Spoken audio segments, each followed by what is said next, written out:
Hello and welcome to Tina and Karen Do the Tube. I am Karen. This is Tina from a different location. Oh yeah, where are you this week? Huh? I Check. am house sitting for my sister, and as you might see in the background, there is a very needy animal that needs constant attention. Is that a dog? Mm-hmm. Okay. I think it might have been a dog because my rabbit, who is just right here by my side, might have just sensed the dog's presence through the Through the through my headphones. Yeah, sure. A little worried. I remember one time my sister's dog came over to visit, and my rabbit Peppy just stared him down. He was just eyeball to eyeball. Oh, really? Yeah. You could tell that my sister's dog, which is a corgi, he just really, really wanted to pounce on the rabbit, but the rabbit was just like probably scared beyond belief, beyond all reason, I'm sure. Not that a rabbit Yeah. is capable of reason, but anyways. I guess I've never been around a dog and a rabbit at the same time. A predator and prey animal? I mean, I've seen dogs chase plenty of cats and vice versa, but We'll just have to get used to that for I've this never podcast. seen a dog around a rabbit. Okay, we're just As gonna have you to get can you. see, All right. And uh, you this specifically. dog's name is Freya. Oh, hi, Freya. She's a German Shepherd. Oh. And you specifically did not want to put her in another room because you were afraid she would be barking too much. Yeah, and it's a small house. So, Okay. yep. I've been to your sister's place, right? That's where we spent New Year's a couple years ago. Yeah, you've even met this dog. Oh yes, I think I do remember. Yeah. Yeah, We yeah, slept in yeah. the basement that yeah, year. your wife liked the dog but didn't like the cat. She didn't like cats, no. Which I get people that don't like cats, but she wouldn't even go near the cat. Yeah, there was a whole history there, but yeah, in general, she's just not a cat person. We have a couple cats who live in our backyard, and we have. I think they just had a litter, and they live underneath our house. Wow. They live in the crawl space, so. Yeah, my neighbor feeds them, so. Well, no wonder you have the issue. Yeah, well, I mean, it's like it's good for the pests. So it's like I don't need to put out. That's rat true. Poison. I don't need to put out rat poison. All right. Anyways, we are going to get into the video we have for this week. This is from Buzzfeed. What happens after you're voted most likely to succeed? I don't know how they selected these three people. Maybe we'll find out. But it's just a video. Do you remember the whole high school Hall of Fame, or what'd you call them? The pictures? You know what I'm talking about. Yeah, it was like homecoming king, queen. Yeah. Well, there's that, but then- there was also like most athletic, most artistic, most likely to succeed, obviously. Yeah, it's like senior year. You all vote on that, and I believe I know who has voted Mr. Popularity. Yeah, he's sitting right here. Absolutely. Now, do you think either one of us got a single vote that year for most likely to succeed? I wish I knew. I don't think they'd tell you. They wouldn't tell you. I doubt it. I was already kind of, if people knew me, they knew I was not on my on the best path through high school. Okay. Or the most successful path. Hey, I know some pretty successful people who basically, well, actually, you. I've known some pretty successful people who weren't the star students in high schools. And granted, you were actually a pretty remarkable student up until high school, right? Yeah. All right. And then I was like, it was too much time to do all these assignments that I really didn't, seem to matter in the long run. And I was kind of a perfectionist, so it was nice to kind of like give that up. So You've also described yourself as a procrastinating perfectionist, right? I have, yes. So you'll wait I till think the the best perfectionists are procrastinators. So you'll wait till the very last minute, but then it has to be exactly what you want, every little thing in detail. Yes, it's my own living irony. Right. We never actually had a chance to discuss our conversation with the anarchists last week. We just had What Yeah, it was a good conversation. It was a great conversation. I was gonna ask, what was your impressions of it? But let's let the dog get a say first. It was pretty good. I really enjoyed it. I thought we could have even gone on longer, but it was getting pretty late. I was enjoying the conversation too. Did Absolutely. you talk with Austin at any point afterwards? No, I haven't spoken with him since. It was the first time I listened to a podcast with one of my friends, though, and I don't typically listen back to these podcasts. I don't like to do it. But it was just curious. He was curious by the subject matter, so he wanted to listen, and it was and he was just really curious about Austin's philosophy and he definitely thought, and I agreed, that I could have pushed him harder on certain questions, but I told him I didn't really want to go down that path of debating him. I just wanted him to be able to explain his take on things without feeling like the need to justify it or defend it too much. Mm-hmm. But I got the sense from that. I also got the sense that when I shouldn't laugh at my own jokes so much.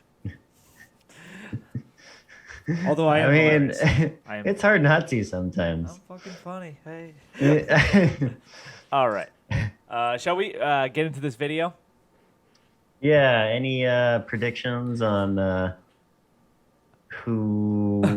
what the people will turn out to be? No, I have no idea. I mean, I could tell they're all just a bundle of laughs looking at her face and her face and his face, but I don't know. Seems like when you're voted most likely to succeed, that out of all the traits, I can't imagine someone being voted most likely to succeed and then not at least, landing on a feet and a good job.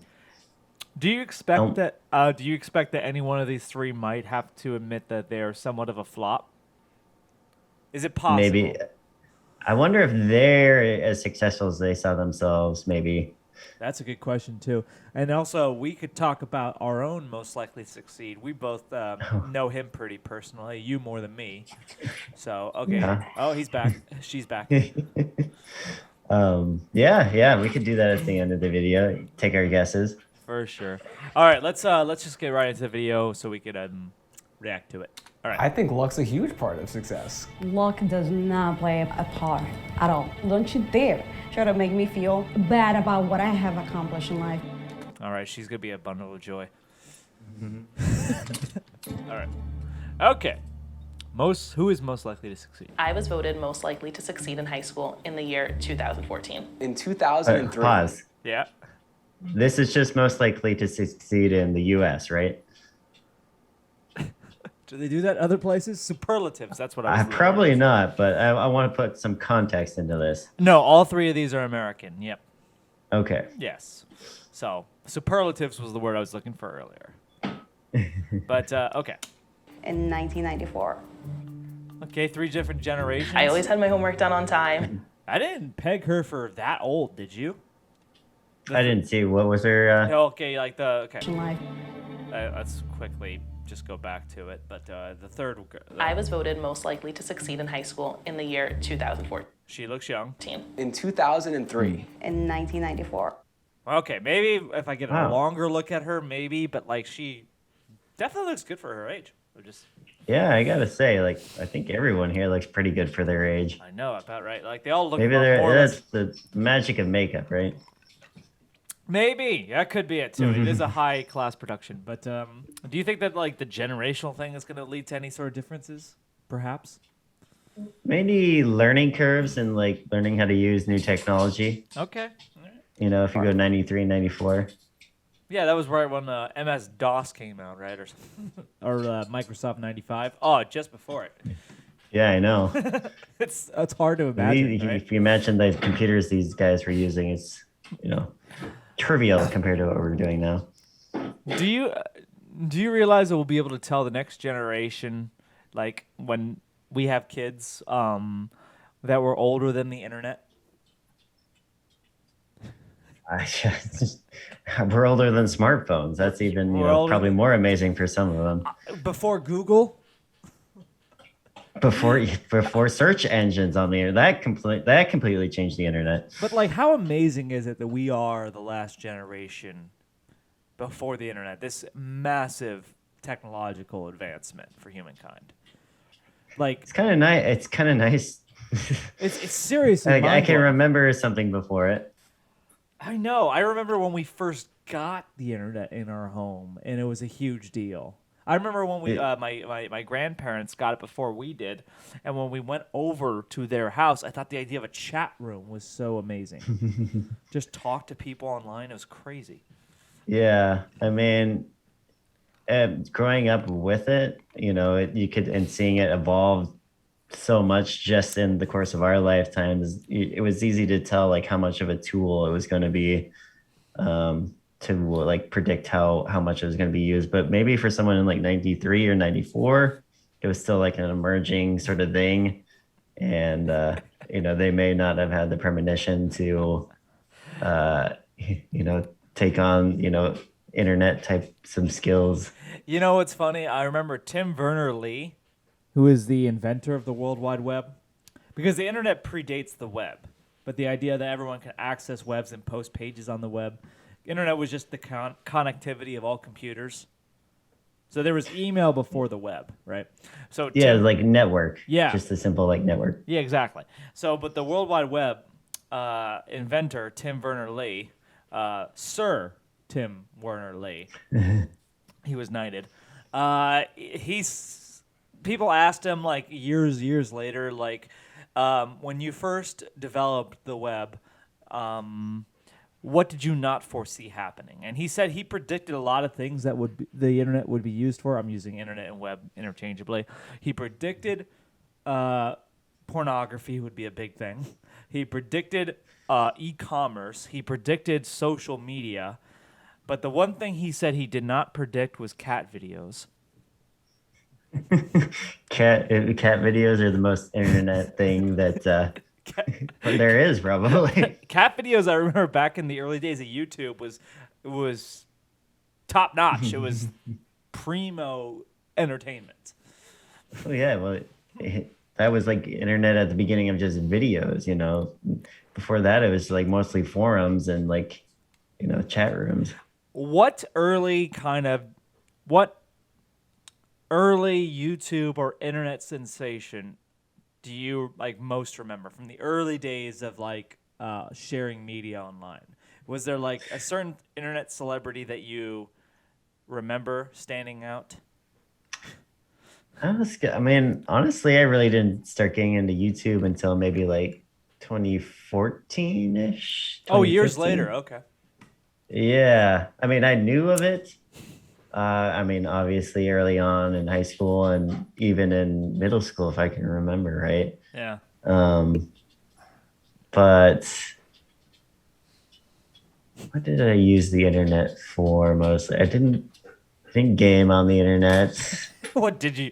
Well, I think we know where this is going. What did I use the internet for? I did use. Oh, I wonder what a young Yes. teenage boy would be using the internet for. I wonder. I did use it for that. Yeah.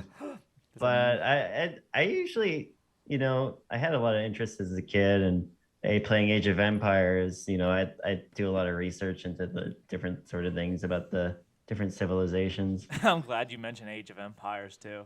I noticed that on the last video. Yeah, so like the video, for whatever reason, the video file that we recorded was completely out of sync with the audio. And rather than learning how to sync it up with the audio, I just said, fuck it.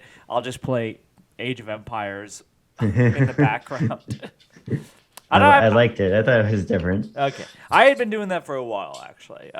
Just recording all the games I play on my computer. Just wondering if that was going to serve a purpose at some point. I guess it helped in this situation. It did. It was something to look at while people listen to the audio.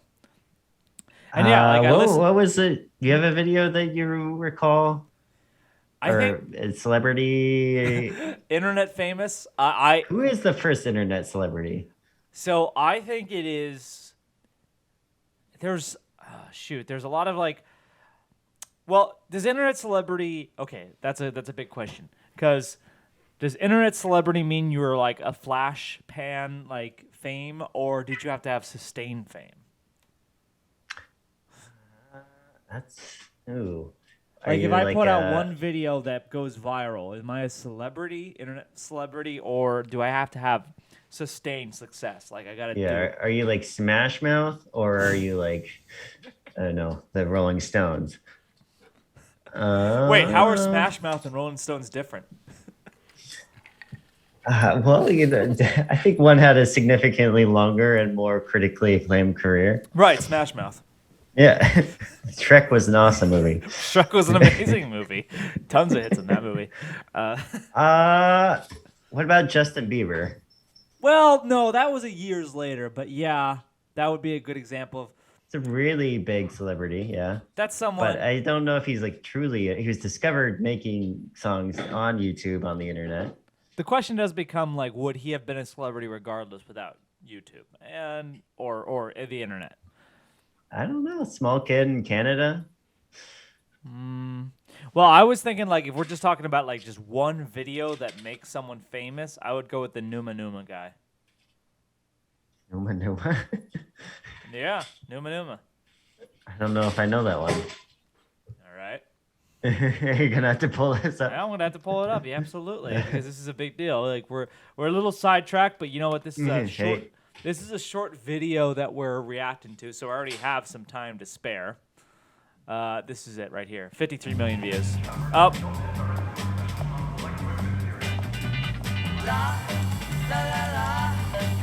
Add movies and shows to your watch list from anywhere and watch when you get home. Welcome to Easier TV. Welcome to Google TV.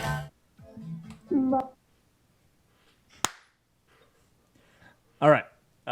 Sorry, that was an ad. I hate ads, and I should pay for YouTube Premium because they've won.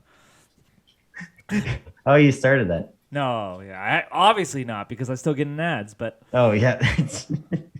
but they've won. They've made life so unbearable that you have to basically pay them. But this is the Numa Goddamn Numa kid. advertisers. This was the first video I think I've seen. Like, and I didn't even understand why it was so famous, but I loved it. Let's watch it really quick. I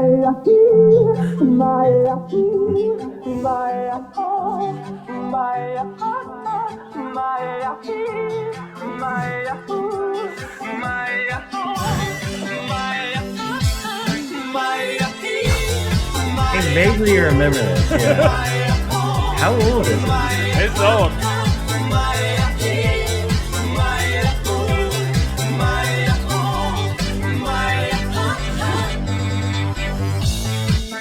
Halo, salut, sunt eu, un haiduc și te rog, iubirea mea, primește.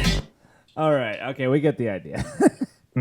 But yeah, this video went viral. This is 2006 when it first was published. Okay, yeah. Yeah. That. But that's really Yeah, I old. vaguely remember that. And that, I mean, was it 15 years ago? Oh man, time flies. I remember watching that in Mr. Oliver's science class. I never had him. But... Oh no! You didn't go to Harbor Ridge. You went to. Oh, this was. Oh, yeah, that's when we were That was in middle those- school when I first saw that video, and I thought I thought it was hilarious.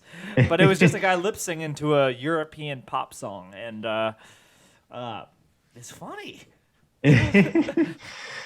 Yeah, It's a little time capsule for you.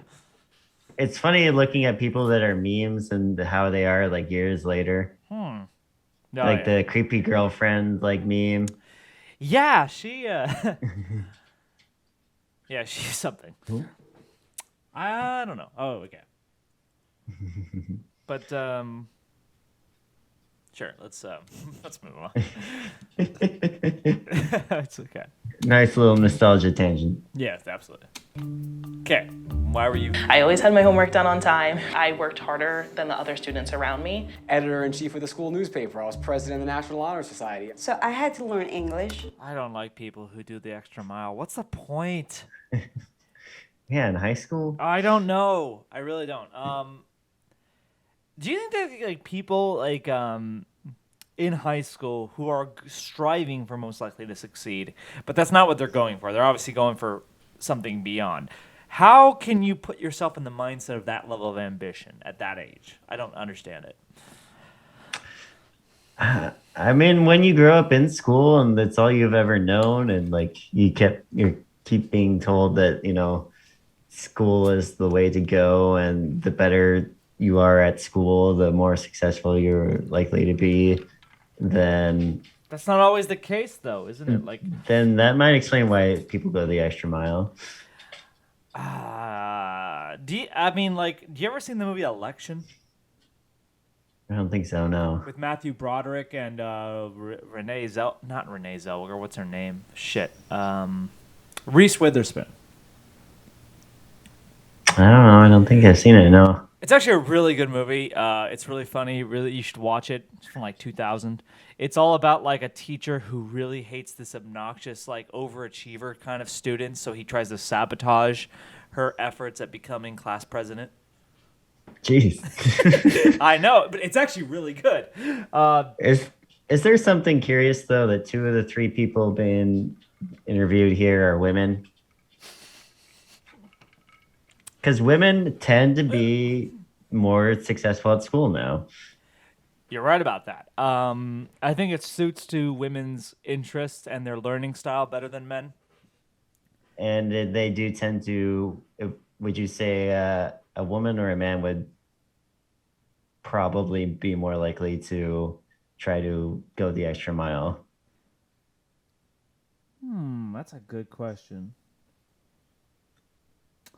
I don't know. That's a really good question. What do you think first? I mean, I can picture both answers. I think guys in a lot of ways are beasts of burden. They like to take on extra load and like to do the extra mile sort of stuff. But at the same time, I feel like There's also guys that are much lazier. Well, I was gonna say that like they're more rule breakers. Guys are more likely to bend the rules and break the rules. Risk takers, and women are much more likely to follow the rules, and that's gonna get you farther in academics a lot of the time, unfortunately. So, it doesn't surprise me. First off, they selected this. These are 3 people out of thousands of most likely to succeed people all across the nation, and usually each year you pick a guy and a girl to be most likely to succeed. That's at least what we did in our high school. At least. Did we? I can't remember the girl. Anna Marie. Oh, was it? Yeah, they were. Oh yeah, because they were together. They were a couple, and they were a power couple at the time. Yeah. I think she's doing well from what I remember. She was last at Starbucks, but I don't know what she's up to now. No, she was going way farther than Starbucks.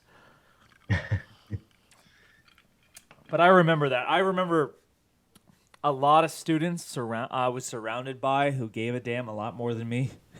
I don't know what to think of that by now.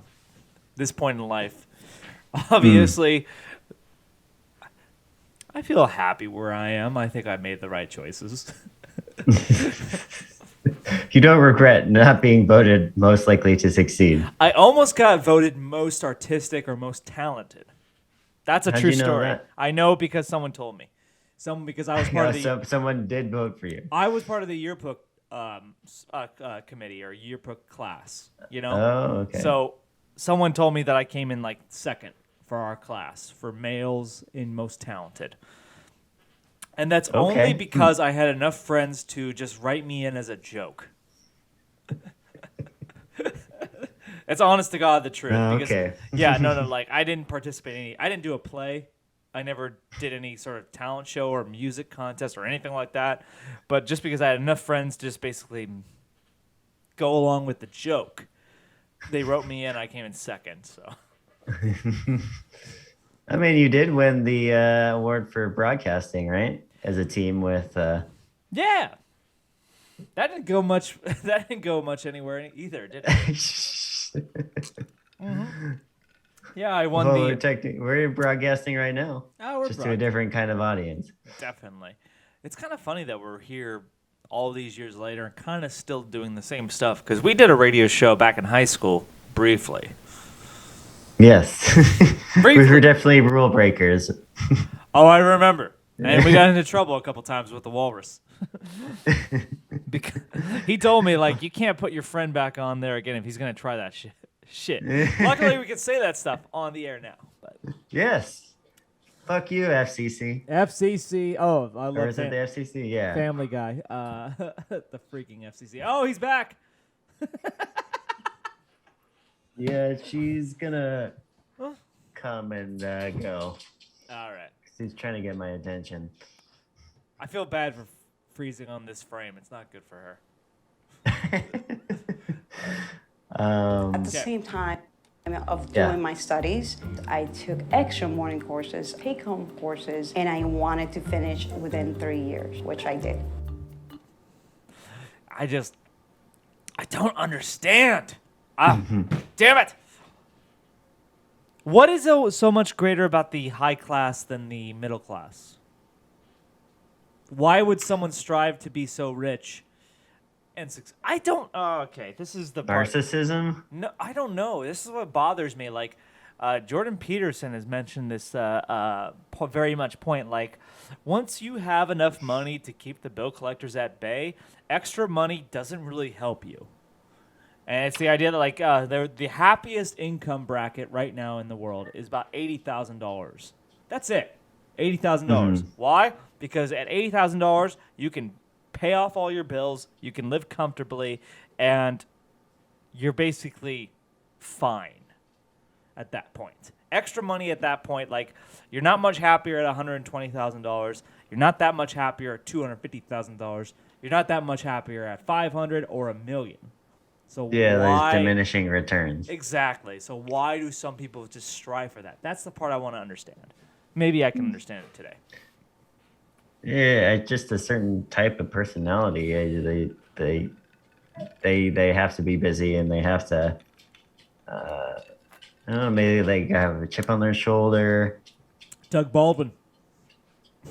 There you go. I think 7th round draft pick, right? No, he was undrafted. Undrafted. Yeah, no. Doug Baldwin, I was a guy I loved, but he pissed me off too because he did. No. This guy milked. I know. He milked the chip on the shoulder thing way past the point where it became annoying.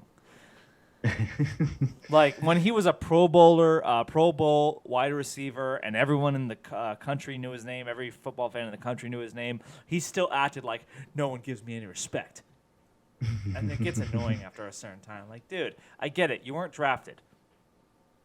Okay, but you're a good receiver. Let it go. Wonder what he's up to now. I don't know. That'd be a good look. I wonder if there's a video or a channel like athletes. Where are they now? That'd be a good one. Yeah. All right.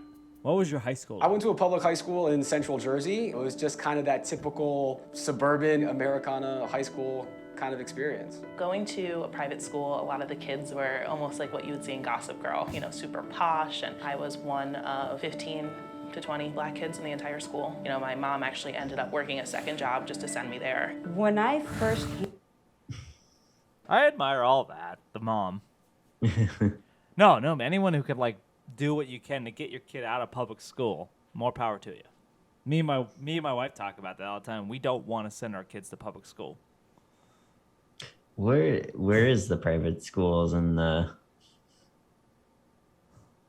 Actually, how much does it cost? I haven't even looked into it, man. Like, we haven't had kids, so that's not an immediate It's not on the venue. Ain't even there in But every other time. 4 or 5 years. Every other sentence. No, But I've often thought about homeschooling. I think I could probably be a pretty good teacher. I've always wanted to be a teacher, actually. Not always. It's been on my list of goals.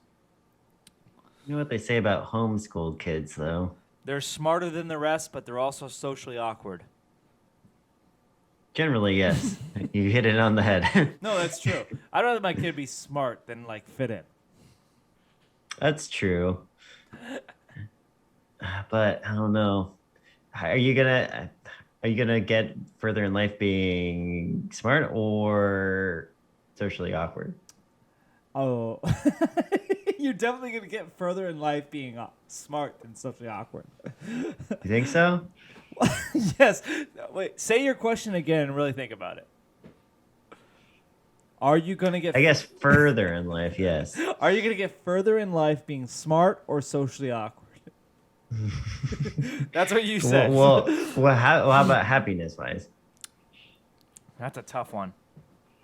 No. It's true that I think well, I'll actually agree to you that I think a lot of success is not due to intelligence, but more due to social ability. How well can you network and make connections? Mm-hmm. So I agree with you. I wish it would be just up to how smart people were, but there's a certain level of social skills and bringing a team together that Yeah, there's definitely it's hard to be the Superman of the group. Do you say that from experience? I can say that, yes. All right. Let's keep going. Okay. Came Let's to go this back. country. My mom actually ended up working a second job just to send me there. When I first came to this country and I saw the high school, I knew I needed to get out of there. Every Friday, there was a fight. The graduation rate was about 11%. I worked. Okay. That's terrible. That's what I'm talking about. That's one of many things I'm talking about. 11%. Whew. Do you feel sometimes lucky that we went to the public school that we did? Because when people complain about the public school system, it's as if they're all the same. But truth is, some are okay and some are god awful. That's true, yeah.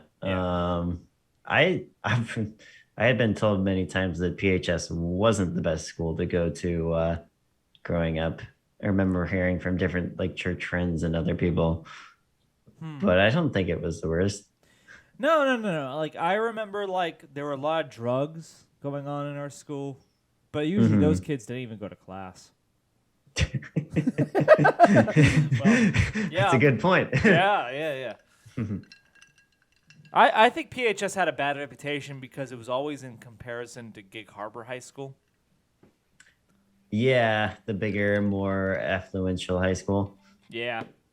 Well, you could just say it that way. The non-meth head class. Yeah. No, because the Key Peninsula to this day has a reputation for trailer parks and meth and drugs. I know. And not so much nudist colonies and anarchists.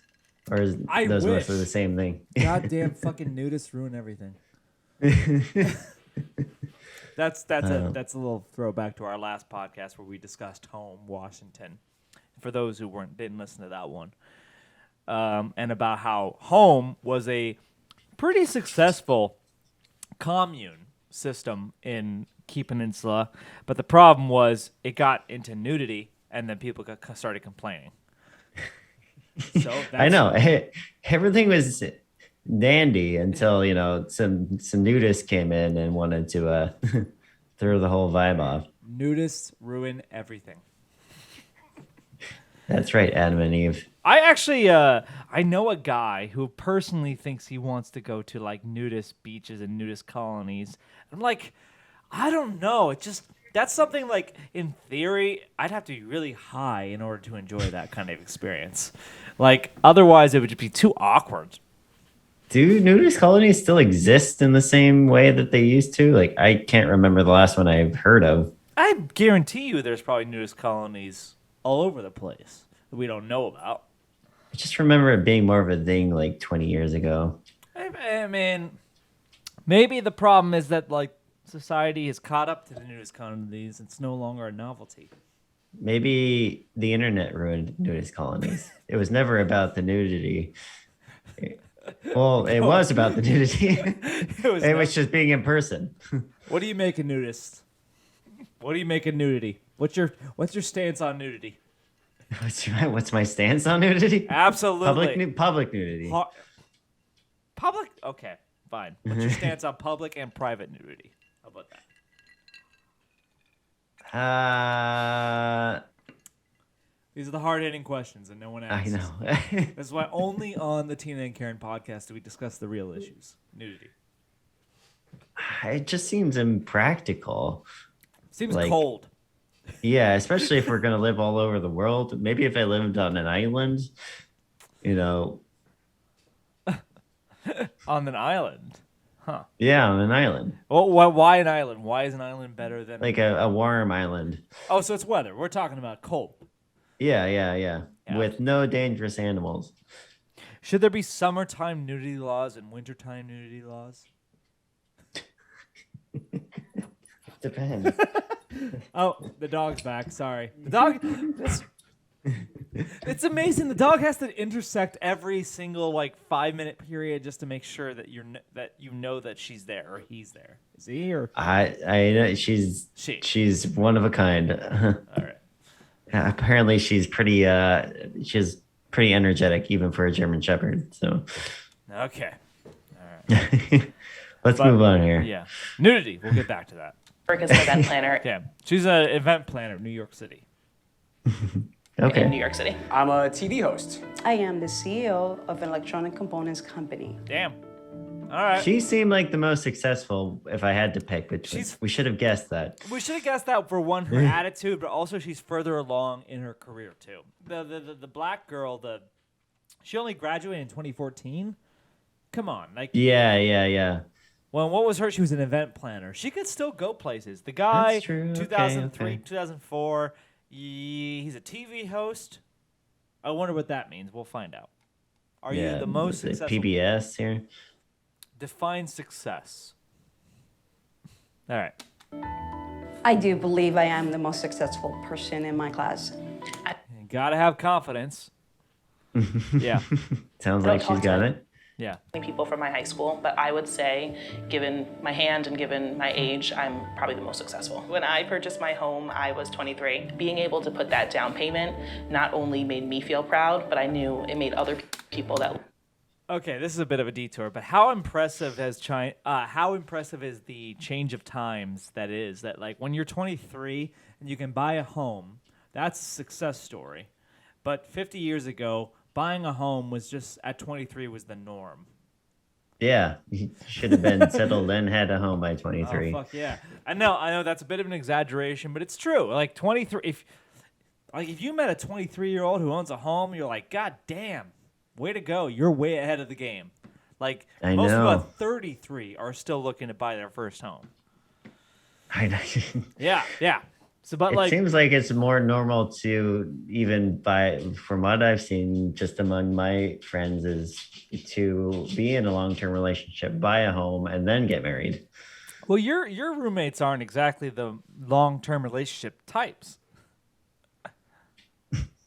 My current ones, no. Well, I mean, I only know 3 of them. To be fair, how many roommates do you have now? 4. 4. Okay. Yeah. I know Brandon, Matt, and Lucy. I can say definitively that one of those is not looking for a long-term relationship. I can say one of them is, and it was not so... I remember when we talked with him on New Year's, it was more like the immigration process, because, I know a lot about that. It's difficult. And the third guy, Brandon, definitely, I don't know what his plan is. Is he even a relationship-minded person? It seems like he's kind of a very, really laid-back guy. Come on, Grayson? Now, I never met Grayson. There's I'm no saying- Brandon, that's for sure. Brendan? No Brendan. There was I know a Brendan, yes. Who am I thinking of? The one I know really well. Jonathan? Jonathan! Jesus Christ! Yeah, I actually the first one- met him when he came out of a long-term The relationship. one I know really well, and I forgot his name completely. I was I was thinking where you got Brandon. Yeah, I know. But he's not really a relationship-minded guy either, is he? I can see him wanting to be in one. He just doesn't have the right person. He came, the whole reason why I met him was because he came out of a long-term relationship. What do you think is preventing the ones who are looking for it from a long-term committed relationship? That's a good question. It doesn't seem like dating apps are solving anything. Yeah. That's actually a really good thing. Not a good thing, sorry. A really good point. Dating apps have led to hypergamy. Do you agree? You laugh. Explain that. Oh, Hyper relationships? No. Hypergamy is the idea that like women are only going after the best guys, the top guys. Oh, okay. So like 10% of guys are getting about 90% of the women. In the olden days where you just had to talk to people and get to know them before you actually like rated them and judged them, you'd have a better standing. But now because you can just like swipe, okay, swipe left, swipe right, it's streamlined. And now like only the top guys are getting most of the girls. I can see that. I say that, and yet my sister and my two cousins have met their husbands through dating apps. Really? I thought your sister met your husband through church. No, they met up in Bellingham through what's that? Tinder. Well, I don't know. I've heard some success stories about Tinder, so I'm not going to judge. And to be 100% clear and fair, I met my wife on a dating app. There you go. We're better than most people. All right. All right. Look like me proud, and it set me up. So for, you're one of the 10% then. No, I'm not one of the top 10%. Are you the exception? Yes, I'm one of the bottom 10% of guys who can still get girls. Well, I mean, if you date, it depends on who you're choosing to date, really. I don't want to say it out loud. But, like, yeah. Having blonde hair helps in a certain way. Let's put it that way. In a certain way, okay. Yeah. You get considered way more attractive than you actually are. I don't even consider myself blonde. It's more like a reddish brown to me. But I don't know what. Yeah, I always thought you were like more brown haired, but Yeah, I guess in some circles. Yeah, depending on like where you're from, like there's certain parts of the world that would describe me as blonde for sure, but I don't see it. I can see that. Yeah. Oh, that's another bad freeze frame. Damn it. All right. the next few years. I think a lot of people think I'm the most successful because I'm probably the most well-known or the most famous. I personally don't feel that way because there's people I graduated with that are doctors or lawyers. They're like curing disease. They're fighting in the military. They're raising families. They're giving something to society. I actually like that he threw raising families in there, actually. You wouldn't consider like, okay. Oh, okay. Oh, yeah, I can see where you're going with this. Okay, hold on. If I said, here's 3 people. Here's a doctor, here's a lawyer, and here's a carpenter. Mm-hmm. The first 2 don't have families. The carpenter does. What do you think? Like, are they all equivalent in success, or are they different levels of success? Yeah, I mean, there is a certain degree to success with family. It's not true of all people. But I just like that he threw the whole family man thing in there because, like, that could be a degree of success. I think we typically try to judge success in terms of personal careers. I don't think we should be doing that. I think there's far more success and meaning to life when you can raise a family. Yeah, I mean, there's a certain degree of work you have to put in order to have a successful family. Yeah, absolutely. And what could have more meaning than creating life, really? Oh, doctors do save lives. Okay, I should say that. And lawyers do lie to save lives. So that's that. Point to Jeremy. Facilitating the bringing on of life. Yes, yes. Okay. And I just talk on camera. Okay, they're finally going to talk to each other. That's great. And those look like really uncomfortable chairs. What the hell? Yeah, come on. Let's go. This is Buzzfeed. They have like 20 million subscribers. They're probably worth millions and millions of dollars, and this is what they give them to sit on? Come on. They want them to be uncomfortable so that they get more agitated, ready to talk. It's a torture tactic, really. It's like interrogation tactic. You give them an uncomfortable chair. Sometimes at the store, we'd keep the doors open in the winter, to encourage people to buy warmer clothes. What does that do for your workers? They know to dress up warm or else. Jesus Christ. All right. All right. They're finally going to talk. What's up? I think luck's a huge part of success. There are so many things that come to you in life that are completely beyond your control. So here's an example. My He's very attractive. first ever job. I was that thinking got- he was the gay one. Well, what do you mean he's the gay one? They had to have a gay I one? guess I meant that. Yeah, I was thinking he was gay. If you, okay, because, It might be the over makeup, and they may have dressed him to look less than how he would naturally look. But maybe. But he's also a TV host. But I feel like if I find you're right. if I find an attractive man and he's single, I'm assuming he's gay. It's true. It's true. All right. They put effort. Straight guys don't put in effort. Yeah, they don't go the extra mile. No, they don't. No.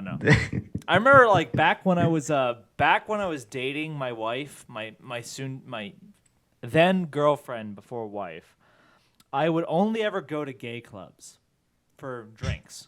It's seriously, and the only reason I went there is because it was the only place I wouldn't be tempted to cheat on her. Now- and then But now, what?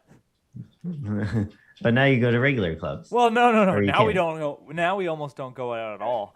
But when we do go out, it's just restaurants and bars, sure. But back when I was like separated from my wife, but I had to go out to bars by myself just to kind of get a drink, just to relax. I'd only go to gay clubs. It's true. How was your experience?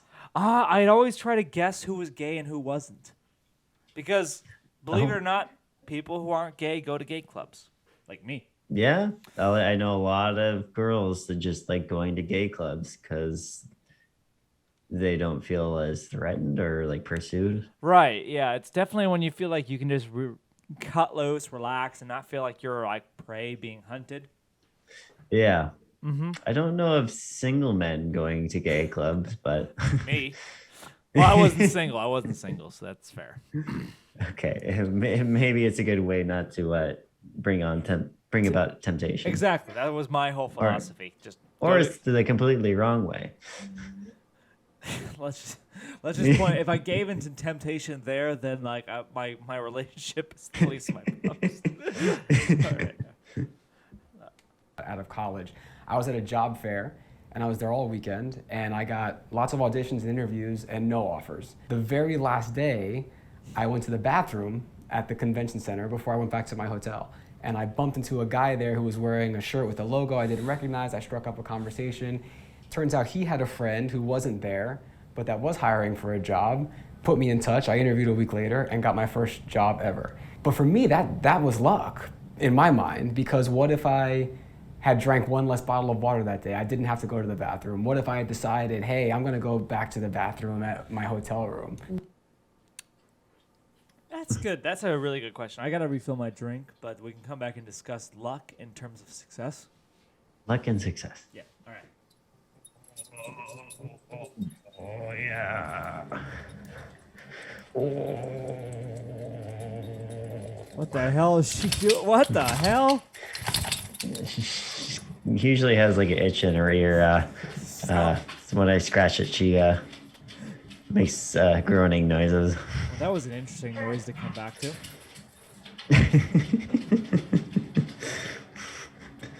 But seriously, what do you feel like? How do you? What do you think the role of success, luck, is in success? I think it is a big factor.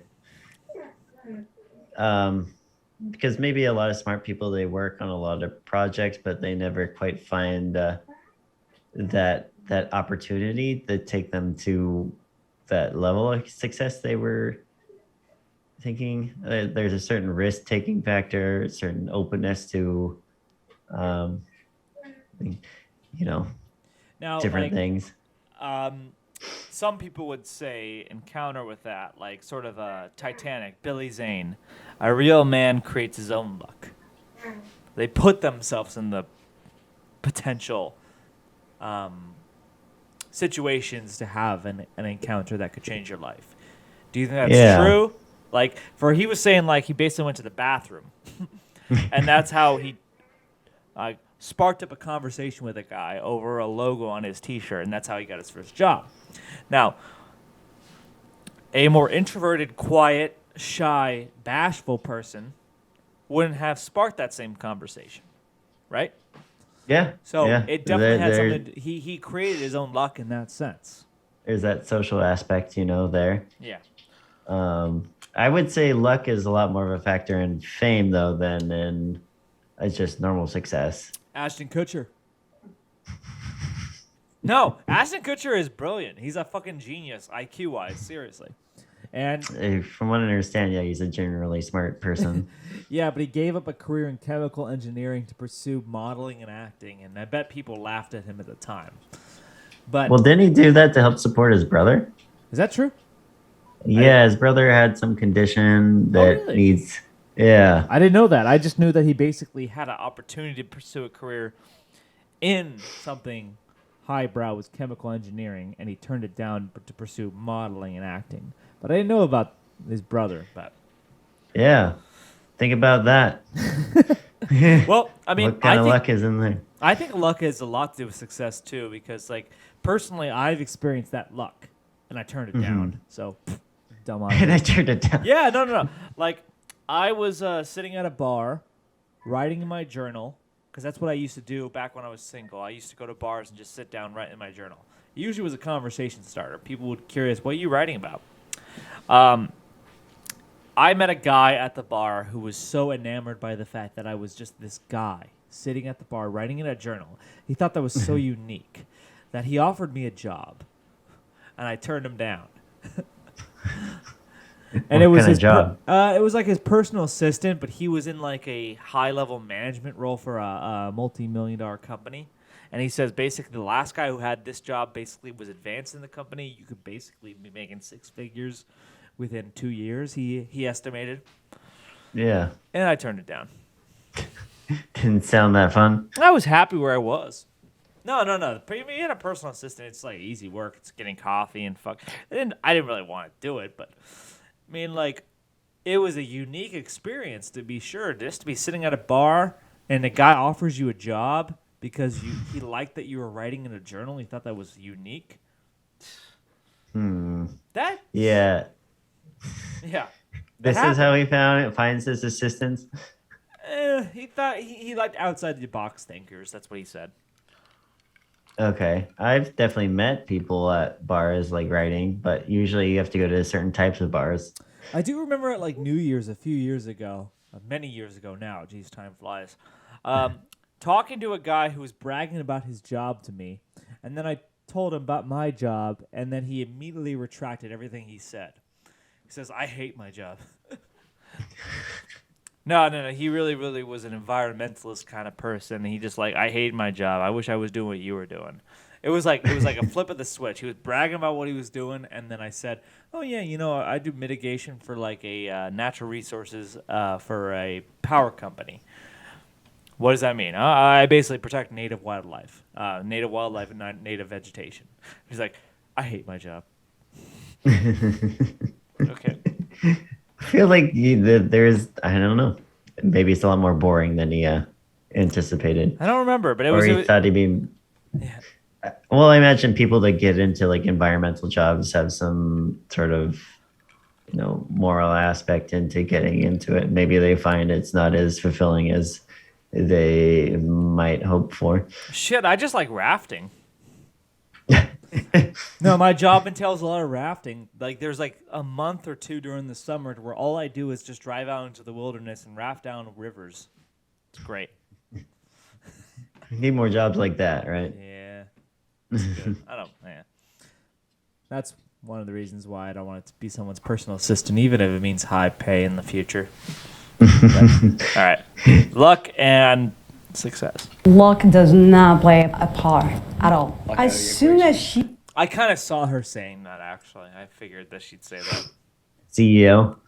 She's a CEO. Yeah, yeah. Narcissist. All right, let's see. you choose to get up that day, By the you way, are I think CEO is an overused term. I think it's a little pretentious. Everyone likes to call themselves CEOs these days of companies when they're just companies that make no money at all. Are you a CEO? No. You don't want to just label yourself that? You can. I think it's a pretentious label. Way to lift yourself up. Absolutely. All right. I agree, actually, yeah. paving your path. You're choosing to just Like, how many people are below her? Exactly. Like, does she have like 5 workers and she calls herself the CEO? Yeah. If there was like 20 people, it's got to be like 50 people. How many people need to be below you before you become a chief executive officer? Technically, only one. Okay, technically, sure. But Technically, I don't even think you need one, but I guess not. You could just be a sole proprietorship, and you're technically the chief executive officer. No, you you can't just be. call You yourself can't the be. owner at Yeah, that you just point. call yourself the owner at that point. You had to have at least employees. How many employees before? Well, I don't know. Like, technically, 2 employees can qualify for an LLC, and then you're a corporate. I think you can have a single-owned LLC. But can you call yourself a CEO at that point?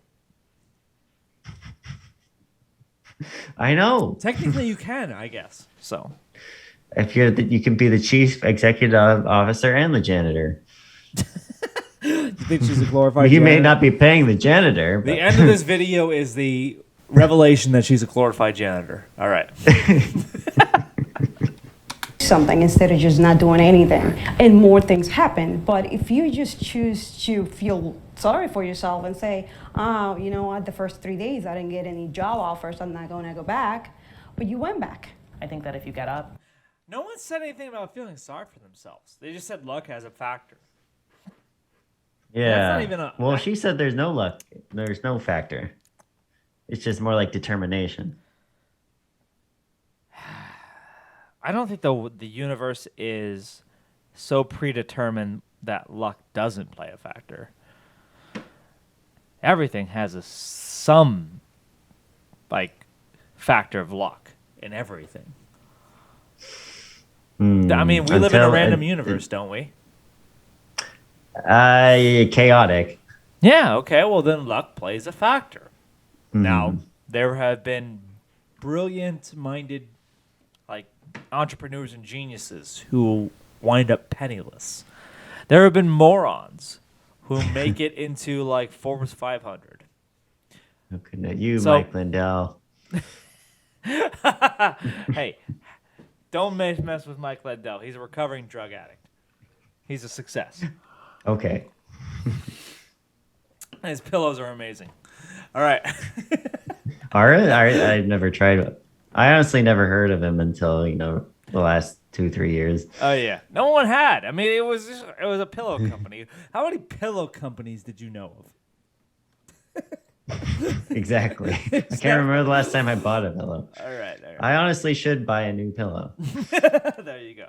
And I buy the cheapest one I can, and it's terrible, terrible actually. So don't skimp on your bedtime activities. There's 3 purchases in your life you don't want to go cheap on: house, car, and mattress/bedding.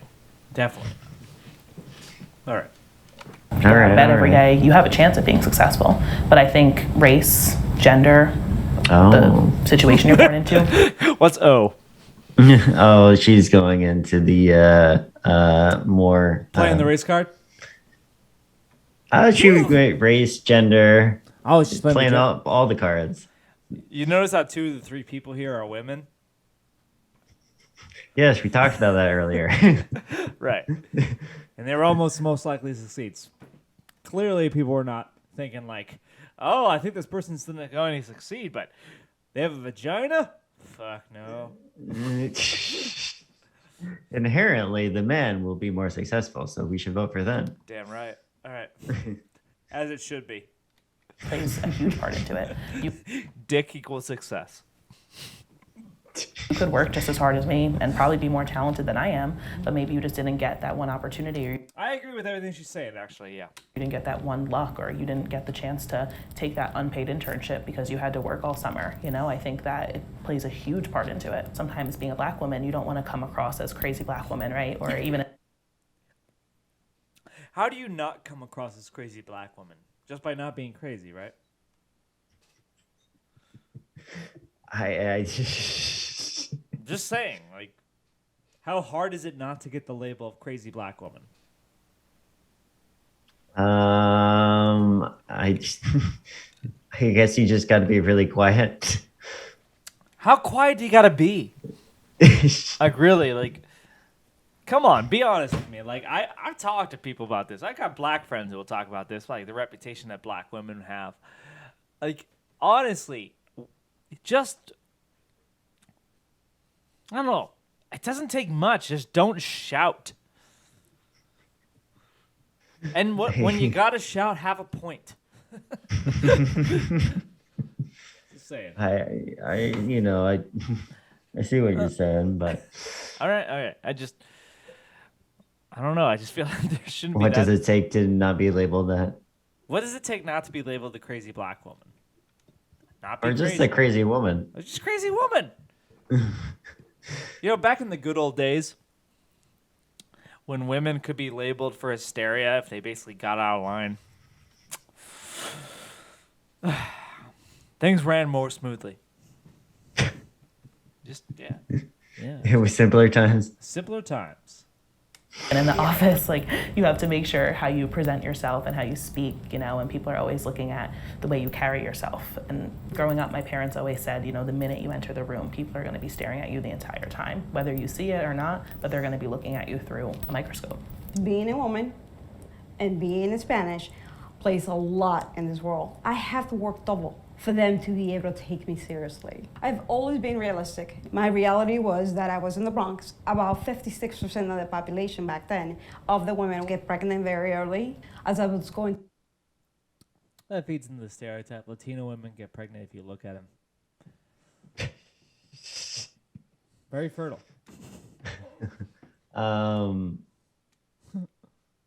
Do you think more successful people are bred in cities or in the country? Definitely in the city. Is there just more competition? So that kind of like... There's probably the competition. There's just probably more likely the opportunity, really.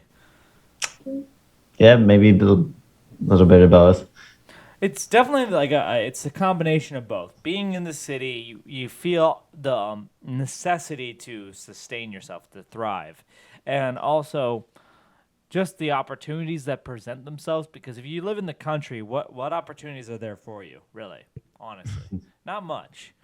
I don't know, but there's that stereotype of the people that never leave their, small towns.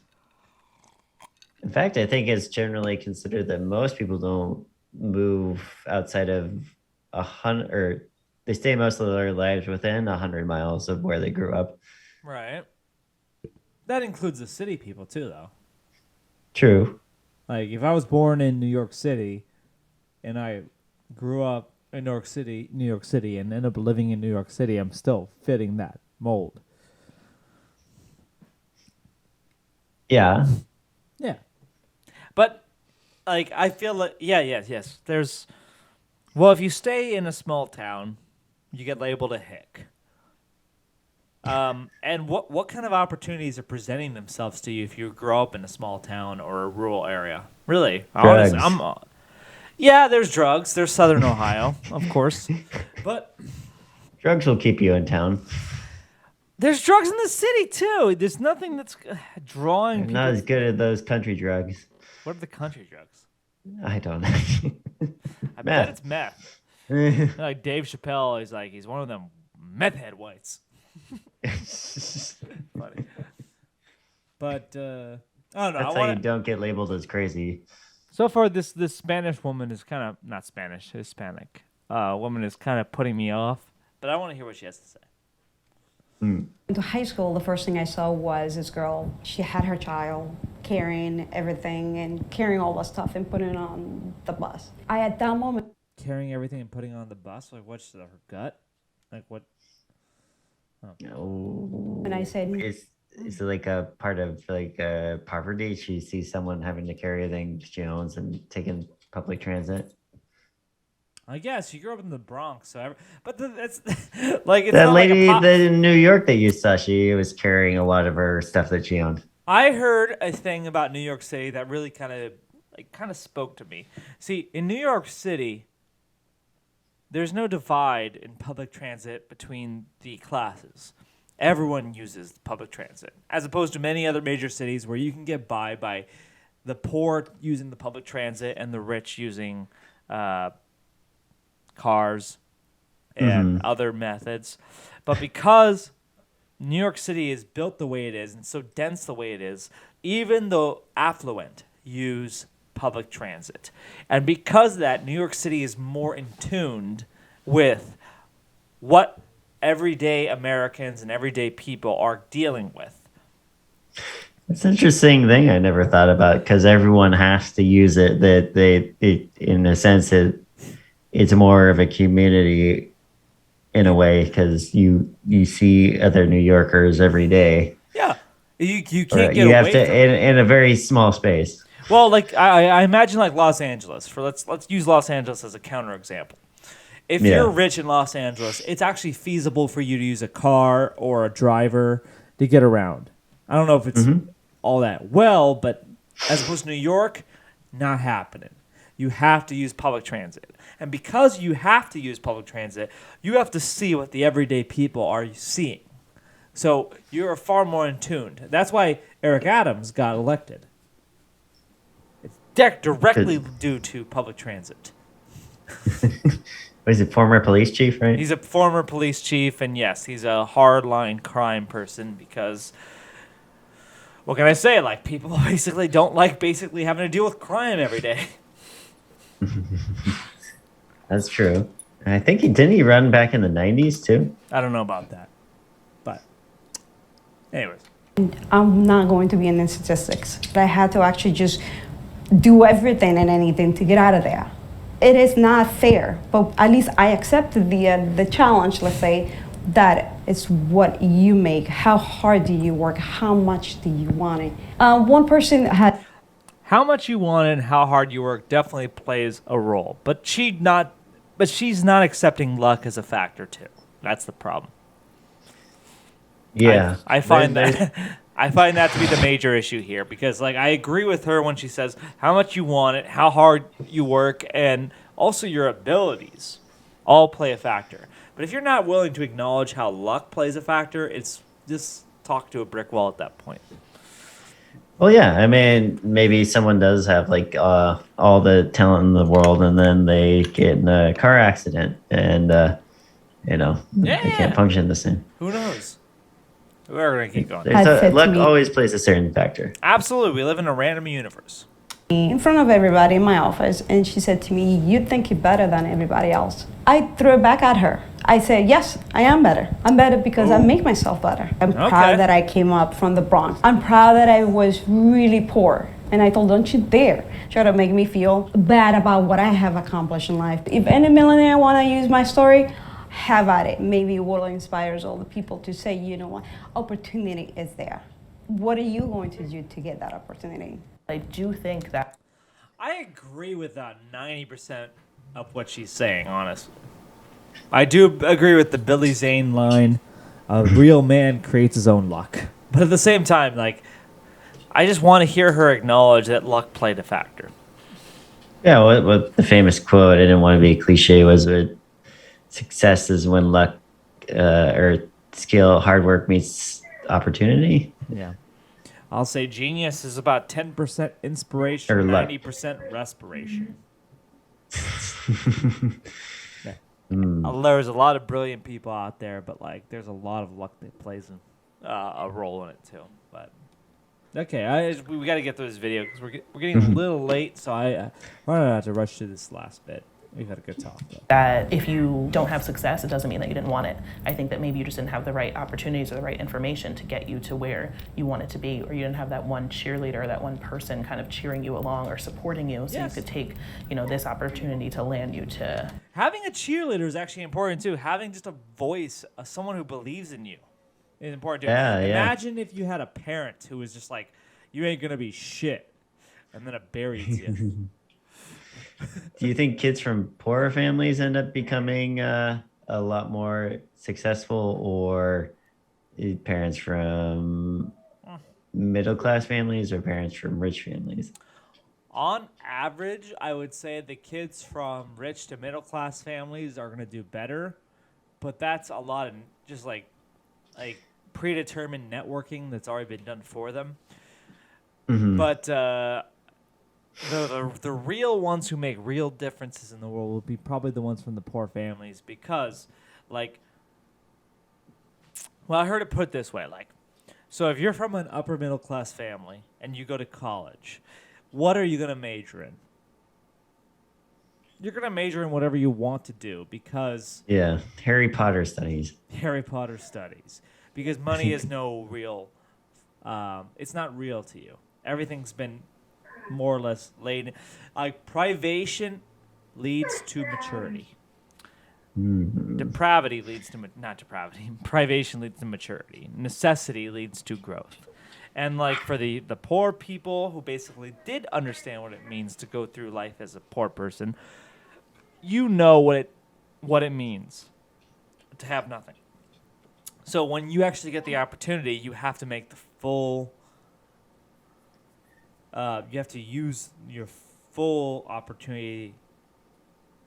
You can't squander it, really. Yeah. Yeah, you only have One so shot many to blow, opportunities make a afforded chance to do. The Eminem song, "Lose Yourself."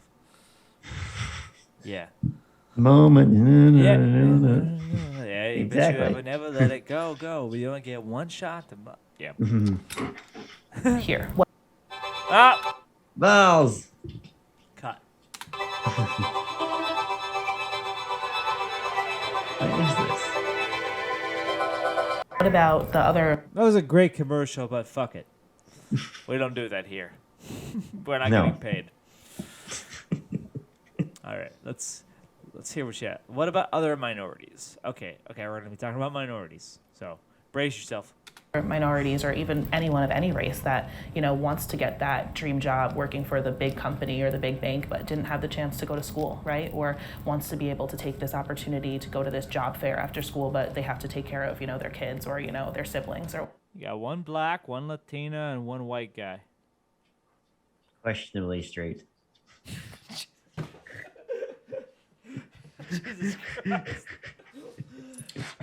I believe Maybe it, he's a though. Swedish germ. I believe it. He's not Swedish. He doesn't look Swedish. He looks like Portuguese or joke. Italian or something. or whatnot. So I bet he's like Greek. I bet.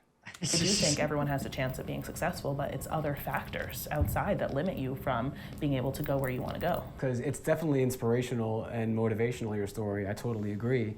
But do you feel it's still typical? I think it's a big problem in this country that you point at one successful example of something and say, all the problems are fixed. Like, look, they could do it, or if this is what happens, when sometimes that's the exception that proves the rule. And I think that's a little bit exploitative, because there are a lot of problems that, I am proud with the Latina girl who actually does believe in the American system, though. And That's- hard work gets you. Gets you ahead. And that's actually why Latino population as a whole has increased their wages more than any other group over the last 20 years. Because they're hard workers. Yeah, they're hard fucking workers. They believe in the idea of the American system and they want to work towards it. I'm not even joking about that. That is a verifiable fact. No other ethnic group in the country has increased the wages and salaries more in this country over the last 20 years than Latinos. And it's because I think they come to this country believing the idea and the opportunity, and they get it. And that's America built on immigrants. Absolutely. All right. one person who's successful. I was wondering built on opportunity and seizing opportunity. Yeah, I was wondering if any of these people were immigrants, but it doesn't sound like it. Well, no, I think no. The girl on the left, the Latina, she said like she grew up in a home where Spanish was spoken, English was a second language. So I'm guessing she's immigrant. Yeah. Yeah, it'd be unlikely otherwise. Doesn't mean that they're all fixed. Yeah, even when I am that story, I would have issue as well too with them using that as a blanket statement. The way that I was able to get it done also too by having a work mom, by my mom being able to work, by me not actually having to do a lot of the simple things. These people who were saying, oh, well, I did it when I was your age. I, worked a job and was able to afford a house and a car and pay off college. Yeah, well, college only cost like $8,000 then, and it's costing $58,000. That is 1993. that is a pet peeve of mine when older generations will talk about like their period of time as if it's any way related to our period of time. It's changed. Things have changed. Yes, I understand that in the 70s, like college cost like $500 a semester, and you can get a basic student loan to pay for that. I understand that, but things have changed. Isn't that insane? Oh, the capitalization of universities. No, actually, no. It's the exact opposite. Because the government gives out grants to these students, then Yeah, I'll explain how college has gotten so expensive in very simple terms. So the government says that we want more people to go to college, and so so they say we're willing to pay for this person to go to college, person X, no matter what it costs. So they ask, so college, what does it cost? College says $5,000 a semester. Done. Or pay it. Oh, did I say 5,000? I meant 10,000. And then okay, done. Pay it. That's how subsidies directly have led to the increased exponential growth of college costs, because they're willing to pay it, because they want more college students. They think that's beneficial for the country, beneficial for the economy. So they basically are willing to pay any cost it takes to get more college students. That has led to exponential costs growth. It's funny that I'll point this out. It's funny that like a lot of people will point to healthcare and education as two examples as to how capitalism has failed. But you could not find two sectors of the economy more heavily regulated and heavily subsidized more than healthcare and education. There could not be two parts of the economy more subsidized than education and the healthcare. It's funny to me, but anyways. yeah. Are we talking about like a public school? Like I'm just talking about subsidizing? education in general. Like, so basically, I pointed out my example very clear. It's like the government says we want more people to go to college, and the colleges say, okay, fine, we'll take more people in. How much does it cost? Okay, it costs $5,000. Okay, we'll pay it. Infinite resources from the government inflates costs. Okay, they'll pay it, but then the students have to pay the government back. Well, I mean, in theory, the government doesn't ever haggle prices, do they? Because they have infinite resources. The government can raise $5,000 in no time. Either they raise it through taxes or they just print it. Yeah. Right. So whenever you basically have these inflated education costs, it's usually due to the fact the government has said we want more people to go to college. How do we make that happen? Well, it's going to cost you. And so the colleges are under basically no restriction or no exemption to simply say it costs whatever it costs. And Is this back in the 90s that it really started? What was the crux of it? I'm not exactly sure if I could point to a bill in particular in which, like, I'd have to look it up. But like, time. you can definitely see the exponential cost of college start, I think, around 1990. Is it like when we were competing with Japan because they were making far superior products to? It's possible. I haven't looked into it that highly. Yeah. All right. Okay, we gotta finish this video really quick because it's getting late. Dollars a year now. And I think for younger people and people from minorities and from marginalized groups that don't Shut up, Whitey. have the infrastructure to have either scholarships or have mansplaining. money, family Yes. money to pay for these things or to help out, that's something that I think a lot of people don't realize if they're not in that situation, that that's the reality for a lot of people. Do you think high school should have a most likely succeed? You know, I don't think high school should have superlatives. I think it puts everybody in a bucket and Fuck it. What? Why can you not have success? Okay, all right. 'Cause she's a crazy black lady. Damn right. I'm gonna freeze frame. This is gonna be the fucking like thumbnail for our video. Right here. Right here. Yep, absolutely. Oh no. you know, kind of puts those labels on you. I don't see the point in them. It could be bad or it could be good. Getting told when you're 18 that you're most likely to succeed out of the hundreds of other kids your age, that's terrifying. And I started to Do you? That's actually a fucking good point. Do you think that like the idea of the categories of success, most likely to succeed, and most athletic, and most talented, and all those other like awards they give out, puts kids into a kind of a you kind of pigeon-toe them into a certain path, and they have to. I don't think that people. Okay, I'm answering my own question, but I don't think that people take these sort of awards that seriously. But do you think that like these awards that they give out, like most likely to succeed, influence kids in any sort of meaningful way? I don't know. That's a good question. I don't hear people reference that they won these awards whenever in everyday conversation. Guy makes his first $1 million. It's like I owe it all to being voted most likely to succeed. I knew it when I was voting. I knew it when I was about to vote it. Yeah, exactly. Exactly.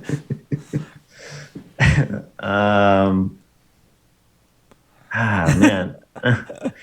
Like I'm trying to think like what would Mr. Popularity would do to someone What would I do? What would I do? what would you do? What would I do? Oh, I'm just trying to think like how like all these different awards would affect That'd be popular all over their ass. was it like funniest person, right? Too. We did have a funniest person. Yeah, Clap Clown. Is that Taylor? Travis. It was Travis. Oh, it's Travis? Yeah. Okay.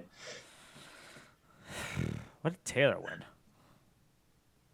Glomstead? Taylor Glomstead. That sounds familiar. I know that name. I think you went to Harbor Ridge with him, or maybe you went to Taylor Lighthouse or whatever. Glomstead. I'll have to look that name up. It sounds familiar, but I don't know that person. Anyways. Yeah. I think there's a certain degree of pressure brought on by some being named most likely to succeed. I don't think anyone should take that pressure too seriously. I could still see it being a slight pressure. Okay, so let's end this video. What's like the biggest thing to fail at being voted one of these class something or I would love to look up the example of a kid who was voted most likely to succeed and had to drop out of high school. You know there's an example and not out a there. joke. Well, and you know that there's an example out there because this is all voted by the senior class. It's a joke. It can be manipulated. Yeah. How often is most likely to succeed the valedictorian too? Ooh. Well, in our case, it was both. Like, Brody was the valedictorian of our class, and he was voted most likely to succeed. And he's done pretty well for himself, right? Yeah, I think so. They're doing well. They got some funding. All right. Let's finish out this video really quick, and then we can do a recap really quick. Think, what do I have to do to live up to that billing and live up to all these expectations people had of me? It is a pressure that you have to just always be there, be the best. Now, on the other hand, it pushes you. I think schools should put more of a focus on finding your passion and not necessarily finding a job that pays the bills. You know? That's not true. Sorry. What if your passion was art? And I love art. But then you never be able to pay your bills and you live a miserable life. Now, there can be a lot of great art built from suffering. But you're going to teach kids that? Really? Come on. Yeah. Damn it. And that, I find That's myself not on a what school's teeter. for. I find myself on a kind of a teeter-totter on this because, like, I think I asked Austin this last week. I can't remember if I did exactly, but like, great art is built through suffering. So we need suffering in order to produce good art. But like, you can't basically tell a kid in high school, you must suffer in order for the rest of us to feel your talent. Or can you? Can you tell a kid, hey, if you suffer through life, then you'll be remembered, Van Gogh style?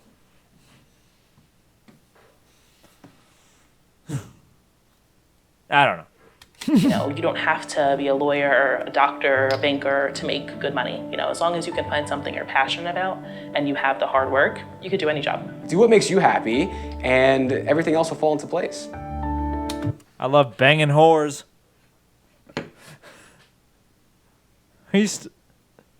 Oh, I can't hear you, Tina. I can't hear you. Sorry. the button. Yep, there Does you it go. make you happy though? Well, I'm sorry, I missed that last bit. You were off for a while. Does it make you happy though? No. I'm happy in my monogamous relationship. I'm a big proponent of monogamy. I'm probably the biggest fan of monogamy there is, that you know. God dang the dog! You, maybe, I don't know. I don't ask my friends about monogamy. No, you got friends who are into monogamy, don't you? I think all of them, except for maybe one. Yeah, one. Nader. He's a serial. Yeah. He's a serial monogamist. Sure. Sure. He loves getting monogamous with every single. That's a form, I guess.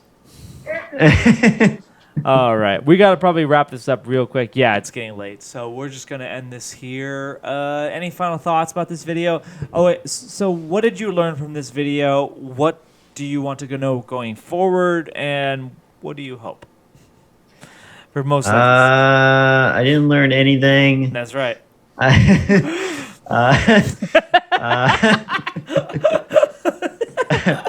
strive to learn.